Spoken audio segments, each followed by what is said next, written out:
Hello বন্ধুরা, কেমন আছেন সবাই? আশা রাখছি আপনারা প্রত্যেকেই ভীষণ ভালো আছেন। আজ আমি আপনাদের সাথে শেয়ার করব আমি যেভাবে বিরিয়ানি মশলা বানাই তার সম্পূর্ণটাই। বাজার চলতি কেনা বিরিয়ানি মশলার পরিবর্তে আমি কিন্তু বাড়িতে বানানো বিরিয়ানিতে এই মশলাটাই ব্যবহার করতে বেশি স্বাচ্ছন্দ্য অনুভব করি। কি কি উপকরণ নিয়ে আমি এই বিরিয়ানি মশলাটা বানাই সেটাই চলুন এক ঝলকে প্রথমে দেখিয়ে দিই আপনাদের। অন্যান্যবার কিন্তু আমি চেষ্টা করি বিরিয়ানি মশলাগুলো তৈরির আগে বেশ কয়েকদিন ধরে বিরিয়ানি মশলাগুলোকে রোদে দিয়ে তারপর গ্রাইন্ড করে নিতে। তবে এইবার গরম পড়ার সাথে সাথেই কিন্তু বৃষ্টিও শুরু হয়ে গেছে, তাই সেই পদ্ধতিটা এবার আর অবলম্বন করা যাচ্ছে না।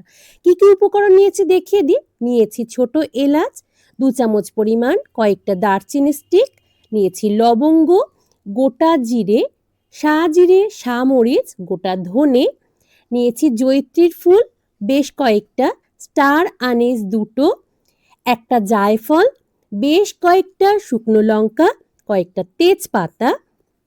এই সমস্ত উপকরণগুলোই কিন্তু আমি ব্যবহার করছি বিরিয়ানি মশলা তৈরির জন্য। আরও নিয়েছি বেশ কয়েকটা গোটা গোলমরিচ। এই সমস্ত উপকরণকে কিন্তু যেহেতু আগেই বলে নিলাম রোদের এবার রয়েছে যথেষ্ট ঘাটতি, তাই আমি একটা কড়াই ব্যবহার করছি। গ্যাস ওভেনে প্রথমে কড়াইটার মধ্যে আমি কোনো উপকরণ ব্যবহার না করে যে সমস্ত উপাদানগুলো নিয়েছি বিরিয়ানি মশলা তৈরির জন্য সেগুলোকে নিয়ে নিলাম। আর মিডিয়াম ফ্লেমে বেশ কিছুক্ষণ সময় ধরে কিন্তু খুব ভালোভাবে নাড়তে নাড়তে এটাকে ভালোভাবে ফ্রাই করে নেব।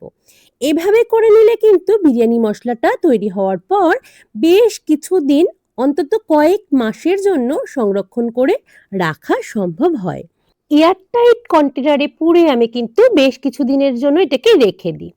আমার বিরিয়ানি মশলাটা কিন্তু ফ্রাই করা হয়ে গেছে। এবার একটা প্লেটে নামিয়ে ঠান্ডা হতে দিয়েছি আর তারপর মিক্সিতে খুব ভালোভাবে গ্রাইন্ড করে খুব ভালো এয়ারটাইট একটা কন্টেনারে আমি রেখে দিয়ে থাকি। আজ এটুকুই শেয়ার করার ছিল আপনাদের সঙ্গে। দেখা হচ্ছে নতুন ভিডিওতে খুব তাড়াতাড়ি। ভালো থাকবেন সকলে আর অবশ্যই সাথেও থাকবেন।